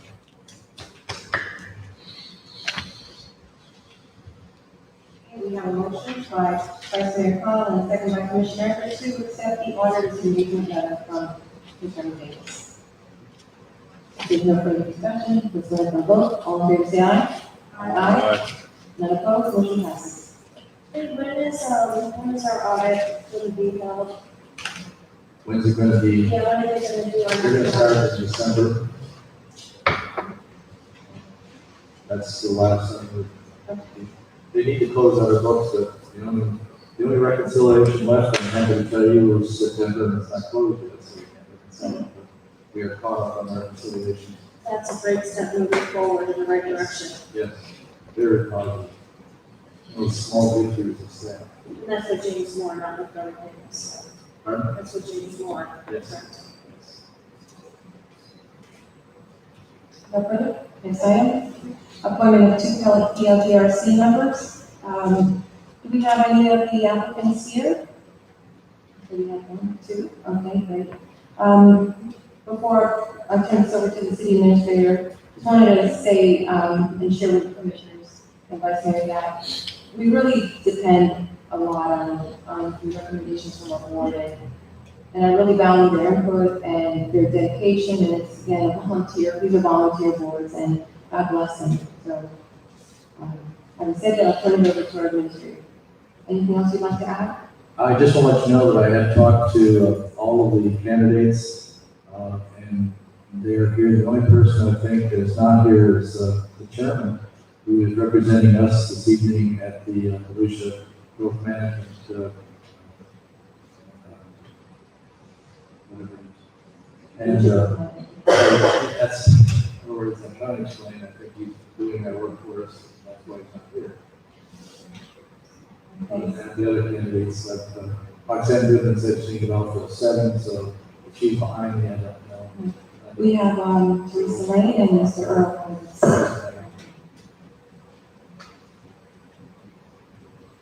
Commissioners, would you like to hear from the applicants that are present, or would you like to engage in discussion? Vice Mayor? I have a question. So we have 2 positions open, and an alternate, correct? Now, the alternate, we discussed his lack of attendance, and he said, he'll be more diligent in the future, so, we've not included in the list of vacancies. Oh, I thought, oh, apology, I thought there was three. No, we talked about three, Yeah. it's only two. So I'm a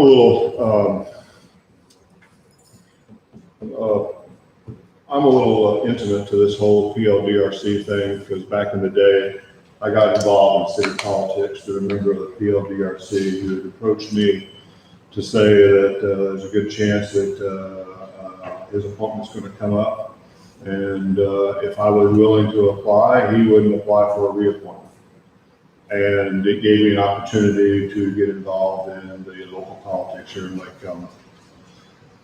I served as a PLDRC member for several years, was chairman for about 6 months until I had to resign my position because I bought a business in our city and I couldn't get the PLDRC time enough as chairman, so I resigned. I have a great deal of respect for the people in the PLDRC. I have a great deal of respect for Roxanne and Joe both, who are seeking reappointment. At the same time, I served as a PLDRC member because I was given an opportunity in which to get involved in local politics, and I have, and to this day, I'm thankful for it. The bylaws are not bylaws. I didn't open it up. I can't remember the exact name of it. The PLDRC is the meeting agendas, how it's operated, the alternate member. It clearly states he's required to meet the 3 meetings. It doesn't state term limits. It doesn't state the application process, even though the application process is good. You got to apply for it.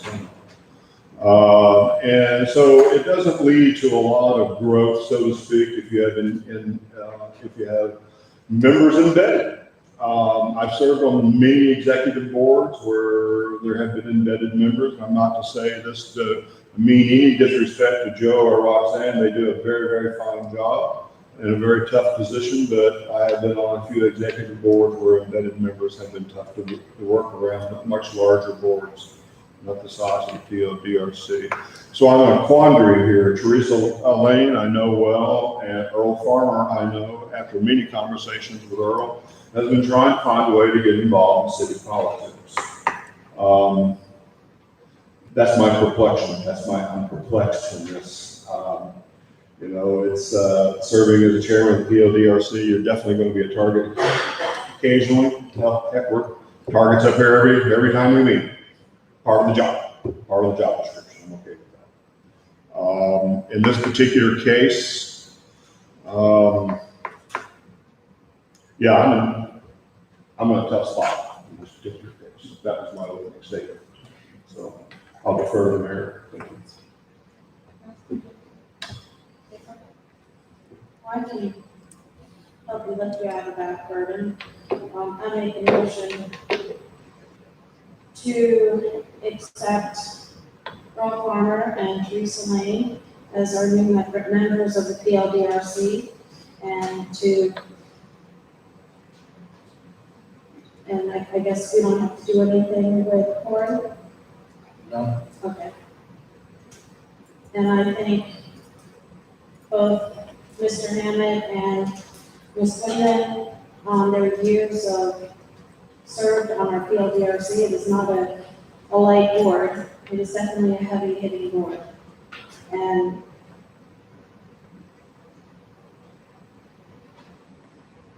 as Vice Mayor Connell said, it's very rare that we have the opportunities within our boards to have openings for new people to come in. And our city is ever changing. And I think that we should be able to give that opportunity when it comes available. Made it a little bit easier tonight because both Mr. Farmer and Ms. Lane are here. So that made it a lot easier to, make the decision. But ultimately, I think we should, give the opportunity to new members. did you want to add anything? Yeah, she made a motion. So we do have a motion by Commissioner Frasca. Do we have a second?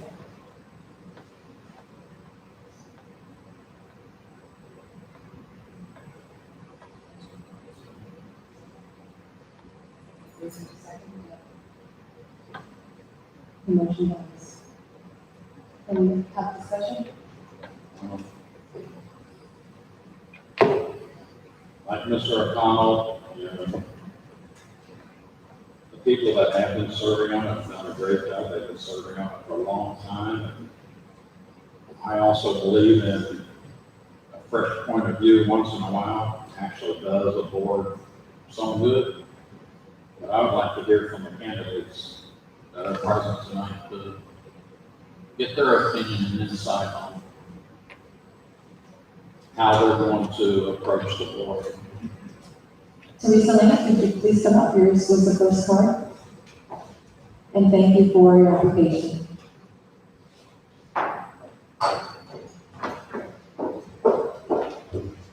Teresa Lane, 452 Tangerine Avenue. Maybe I can lighten even some more of the burden. I understand this is a very difficult decision for y'all. And on one hand, you do have good people out there who want to serve. It is volunteer. It's very commendable to serve your community and to want to get involved. On the other hand, in the charter, or wherever it's written, I believe it's the charter, it does explain, it does state 2 and 3 year terms, which alternate, therefore not leaving any board with a clean sweep, so that they have to start over from zero. So that makes perfect sense. In any board that I've been privy to, even in the private sector, there are no term limits. However, there is affirmative kind of action to where there's typically only 2 terms served in a row. So there's only one rollover. Even if it doesn't state that there's a limit, then they're encouraged to roll off, not forever. They can roll off for a term, and then they can come back and apply again. That also helps with kind of not creating an embedded person all the time in the same seat. So it's not as if encouraging people to serve 2 terms or, one rollover, however you want to look at it. It's simply a matter of respect as a community board, so if you sift more of the community through these boards, it's also very healthy. But again, to have someone roll off for a term is almost a passage of honor rather than any kind of disrespect. And I really mean no disrespect to anybody, but we're out there campaigning, and I, have heard overviews, and I served on the code enforcement board when it was an active code enforcement board. It was not complaint driven. They had officers and we were cases. So I've been here for decades, and so many people say, "Oh, well, you have to wait for someone to die to get on the field here." And we just don't want to put that foot forward. I know that's not what the legacy is on. So I just thought I'd share that information with you, and certainly if there's anything on that. Thank you. The language states that members shall be appointed for 3-year staggered terms and may be reappointed for additional terms. The 3-year term of office shall, regardless of actual date of a member's appointment or reappointment, be considered to commence on October 1st, hence why we're here tonight. So, yeah. Can we hear from Mr. O'Connell? And thank you for your application.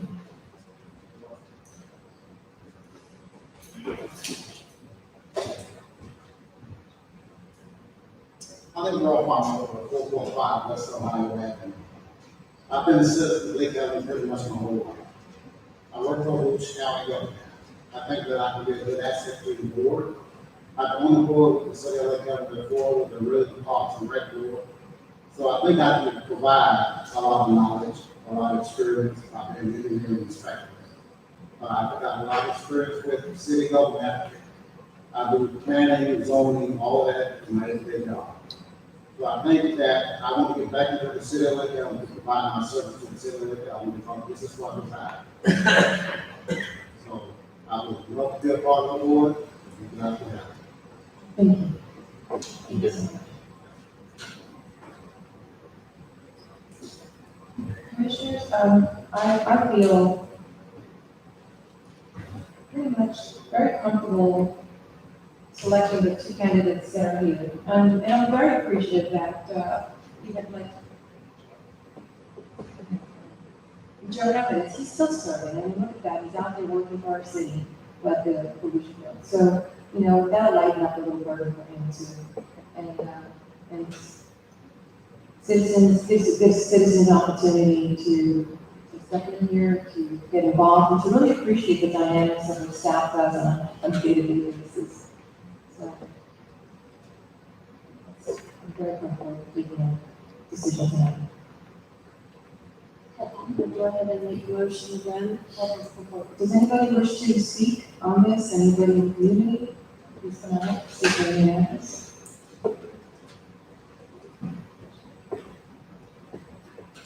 Vernon Burton, 690 West Ohio Avenue. I've been actually talking to Earl years ago. The county at one point would not allow a county employee to serve on a board for the city. So there are opportunities that have come up in the past, and he said he couldn't do it because county would let it. Well, they changed the rules, changed the law, their procedures a while ago, and now he's here. I'm in favor of Earl, not only because of his background. I mean, he didn't get the chance to spell out who he is, but if there was anyone that could even replace Ricky Mullins, it could be her. And you should understand that his background in terms of water, in terms of planning, in terms of things that this city could be greatly utilizing, I think is a great opportunity. It's been my opportunity to be part of this commission because I first got on the city planning board. And it was from the planning board that I moved into the position of city commissioner, vice mayor, and here I am. So I think it's a good opportunity to be able to have someone that's in our city who knows the city, who's been here, like you said, most of his life. And, Roxanne took my seat on board. That was 13 years ago. Joe's been a great asset to the city, but sometimes we do have to make some changes.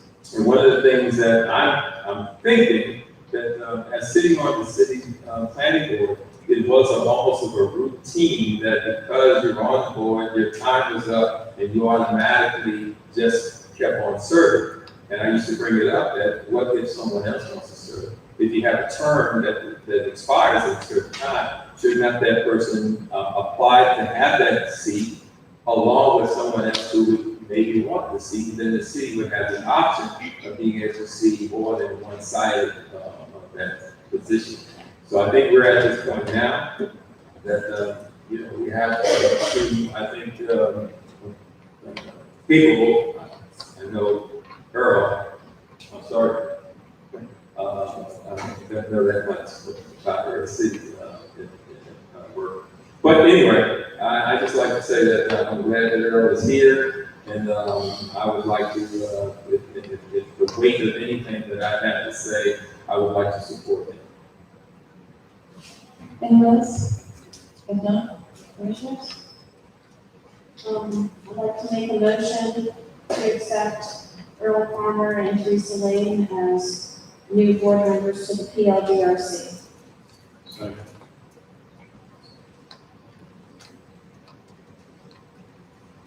Okay, we have a motion to accept Teresa Lane and Earl Farmer to the PLDRC. That motion was made by Commissioner Frasca and seconded by Commissioner Eckert. Let's go ahead and vote. Zone 1? Yes. Zone 2? Yes. Zone 3? Zone 4? Before I vote, I want to be very clear and have this message to Chairman Joe Hannah and member Roxanne Goodwin. I thoroughly appreciate and fully respect their services. Thank you for your time and efforts on behalf of the City of Lake Ellen and PLDRC. I have the greatest respect for you both, and on the record, I will vote yes on the motion based on that previous comment. Thank you. And I vote yes. So welcome to the PLDRC, and when is the next meeting?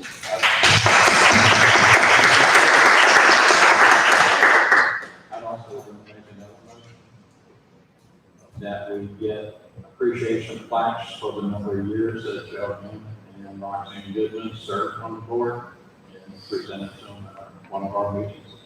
I'll second that. Okay, so there's a motion by Commissioner Eckert and a second by Commissioner Frasca to do appreciation plaques for the exiting members, Chair Joe Hamlet and Roxanne Goodman. All in favor, say aye. Aye. Any opposed? Motion passes.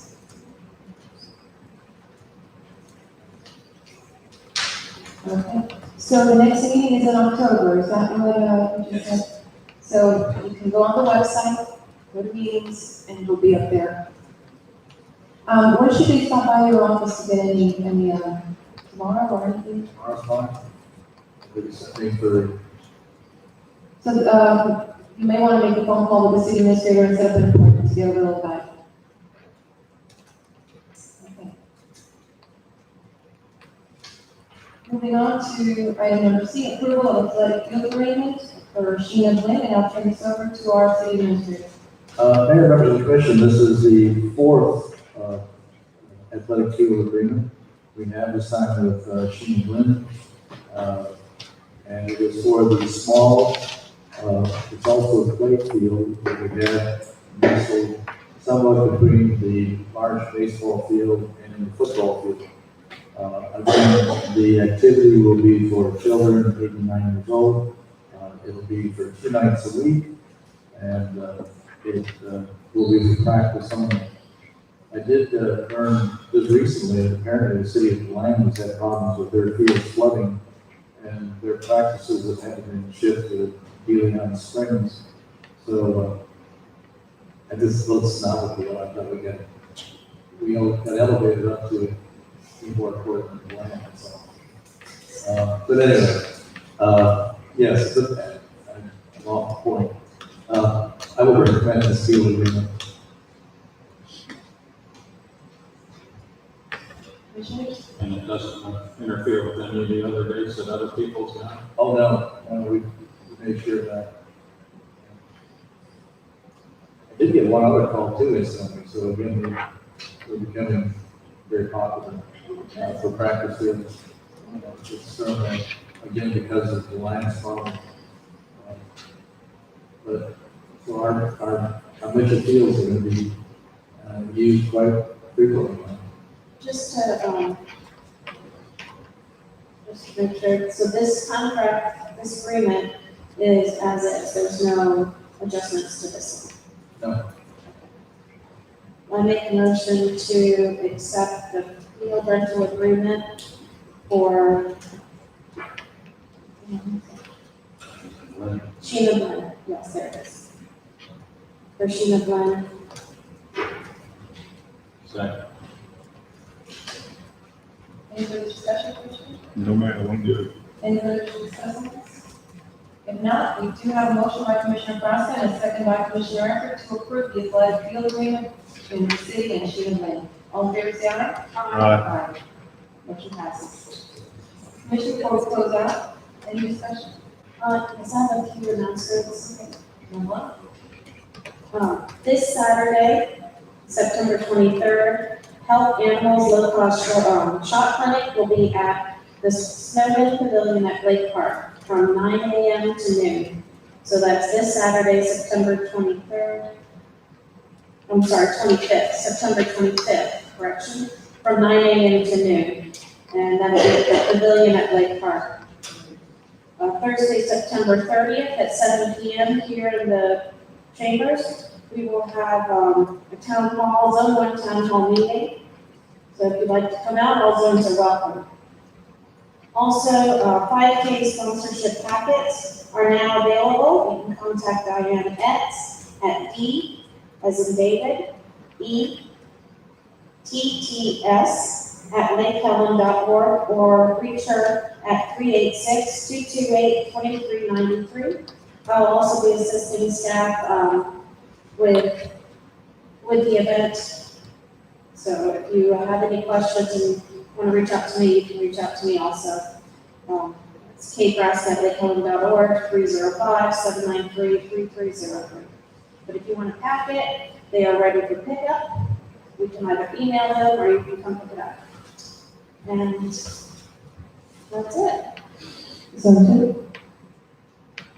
October's gonna be a very busy Saturday month for the American Legion. Besides the first and third ones for the bingo, the second one, we're having our second dinner. It's gonna be the same thing, spaghetti. Because they didn't make a decision on anything else yet.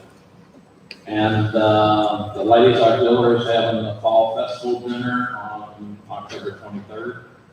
So, it's gonna be a busy month. Come out and enjoy the food. If you wanna play bingo, 1 o'clock till 4 o'clock. Doors open at noon. There'll be a lot.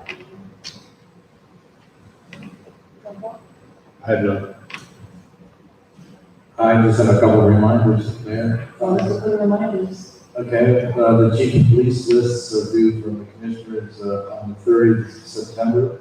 Your top 10 choices, so I can arrange them and have them on the agenda for the 14th of October. My evaluation are due. We didn't set a specific date, but I want them on the 14th of October as well, so perhaps by the 30th of September. We are in need of a new magistrate. We're seeking out the services of another attorney to serve as our magistrate. I'll hopefully have an appointment for you to recommend to you on the 30th. And finally, on October 2nd, it is a Sunday, Saturday, at Hopkins Hall. We're going to have a opportunity, everybody to come by and say hello and thank you to Rick Mullen for his 25 and a half years of service to the community. And we're looking forward to that. So it's open to everybody. Please come, Hopkins Hall, October 2nd, and it's noon to 2. And that's it, man. Thank you. I just have a couple. Just reminding our community, voter registration closes on Monday, October 4th. And Meet Candidates is happening on October 5th at Hopkins Hall at 7 o'clock. Want to report, Commissioners, Vice Mayor, City Administrator, myself met with Senator Tom Wright and Representative Elizabeth Benoit to discuss about possible grant for our re-roof here and the windows.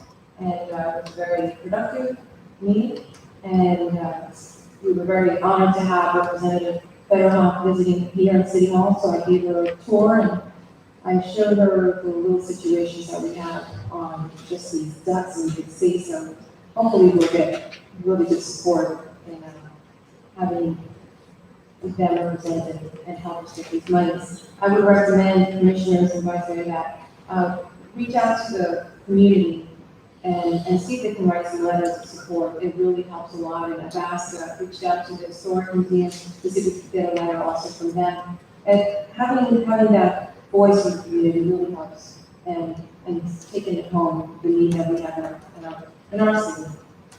I also delivered the proclamation to Mayor Niles on behalf of the commission, and it was an honor and very touching moment that we had there. And I was also at invited out to the ribbon cutting of the bridge, as we here in Lake County have supported the homeless situation that we have in West Volusia. They have served over 50,000 meals already. And so really doing a phenomenal job out there. And I would recommend if you folks have any things, especially found out that detergents, believe it or not, something as simple as detergent, they actually need that. And Vice Mayor, I did want to ask you. Yes, ma'am. I would like to see if we can get the dedication for the Snowden family and formalized, and I know that that's something that's spearheaded. Maybe you can help us. Of course. What was that? A formal dedication, getting the community out there and dedicating the village. Oh, yes. Yes. Sorry, And I do have another question for the city administrator. What is the deal with the Macy Pavilion? What's the holdup? It's back under construction. Yes, it is. A variety of issues caused by the death of the engineer who approved the plans. But an architect has submitted a letter, it has been accepted by the building official, so they're back under construction. It is, it's been a challenge, but it's going to be a nice building. Well, that's good to hear. Well, with that said, it is the first day of autumn. Let's enjoy the harvest moon that's still flowing through. Thank you all for attending and have a good night. Meeting adjourned.